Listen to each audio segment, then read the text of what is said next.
The challenges continue with when you're getting ready to play Northwestern. It is very difficult prep. It's incredible, and then any other team that follows up with that team, you got to flip everything because it's going to be different again. So in the 2 days turnaround, you have to go back to some other things that we emphasize, and to be able to play at Iowa, I really love their team. They're going to the foul line a ton. They're very athletic. They're very physical, and it's going to be a great challenge for us because of how tough they are, how strong they are, and they're very good perimeter play as well.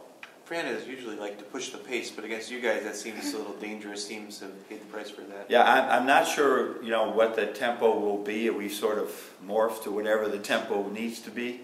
But they will. Yeah, they score points, and they scored a lot on us last year. I think 75 or something, and didn't even shoot it well last year. So we got to be ready to guard them in full court, guard them in transition, and then half court. They're the best one-on-one team in the league. The stats show us that when they isolate you, they're the best in the league.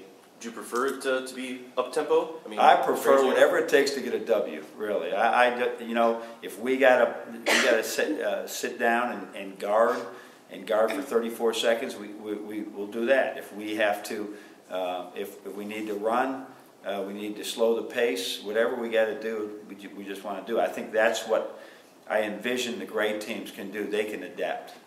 When you watch back on your run at the beginning of the half there at Northwestern, was there anything that stood out to you that you didn't see in the moment?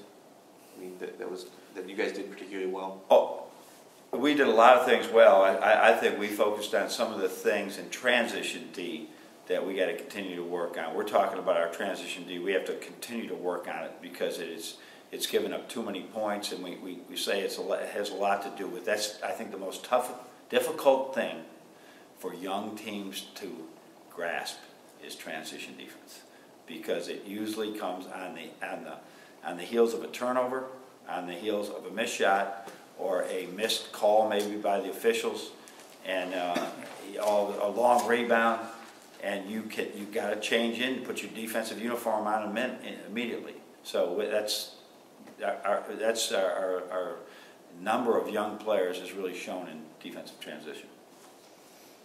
Coach, in a season, guys like Karras and Max and Spike are going to have to make plays for you at some point. Can you talk about their development behind the scenes? And obviously we see them a little bit, but how those guys come along? Well, what we do, like yesterday, we only went for less than an hour with the blue five, the five that started. The other guys were still out on the court for 45 more minutes. Individual work, individual work, individual work. So we always feel those guys that don't play more than 20 minutes a game, their legs are fresh really the whole year. Because they have a very light workout on game day. So as a result, I think that's a testimony to our coaching staff and our philosophy is, that whole year we're working with scout. I mean, we were working with Corey Person and Esso Akune 45 minutes extra yesterday.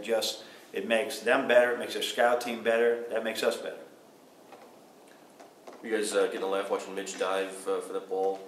No, we never showed that one on video. He does have a pretty good bruise here, but we had so much in a 2-day prep. We got through the Northwestern good and instructional tapes or video very quickly, 30, 40 minutes. We embraced that moment, but we moved on to Iowa. But that one did not make it. Corey Person's bank shot did make the highlight. Tim looked pretty healthy in the games. It's safe to say that he's pretty much. Yeah, I think that we still has to, just do some things rehabbing wise to make sure that he keeps his ankle nice and strong. But that tells you a lot about how he took care of his rehab. Obviously, if we held him out of that other game, there was a good reason. And it shows you the strength of our athletic training staff, but also Tim's attention to detail, because he did. A lot of maybe younger players may not have done what he did to get himself ready to play. How difficult is it to make a transition from playing so few games over a couple weeks span to playing so many in such a short span? Yeah, this is we had. I'm glad that we had that span. I think during the November and December where we did play 2 games a week. Now this is one of those times there's 3 games in 7 days, so it is difficult. The silver lining is that we're not in classes. That at least they're sleeping until 10 o'clock, 9:30 in the morning before breakfast instead of getting up at 7:30 for a physics class or something. So it is that's the good thing. But right now I think we just got to look at it. This 7-day span is you got to get ready to play a lot of games and do it well. We tour at home. Got back late the other day, so that's difficult with a short turnaround. But just one game at a time. Just try and focus on that like it's the last game of the year.